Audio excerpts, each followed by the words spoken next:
Hello everyone! In this video, I will show you how to download and use Gemini Pro for free with a complete guide for 2026. Many people want access to the powerful Gemini Pro model without paying for the subscription.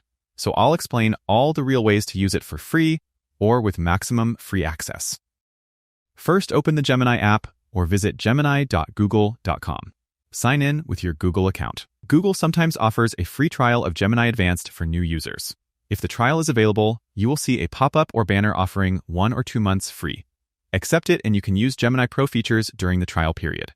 Another way is to use Gemini through Google's free tools. Some features of Gemini Pro are available in limited form inside Google AI Studio at astudio.google.com. Go to that website, sign in, and you can access more advanced models with daily free credits. You can also look for special promotions. Sometimes Google gives free Gemini Pro access with certain devices, student accounts, or through workplace Google accounts. Check your account eligibility in the Gemini settings under subscription or upgrade section. If you really want Gemini Pro, the official way is to subscribe to Google AI Premium. But always check for active trials first. That's it. This is the complete and honest guide on how to use Gemini Pro for free or with free trials in 2026. If you found this video helpful, don't forget to like and subscribe for more easy tutorials. Thanks for watching.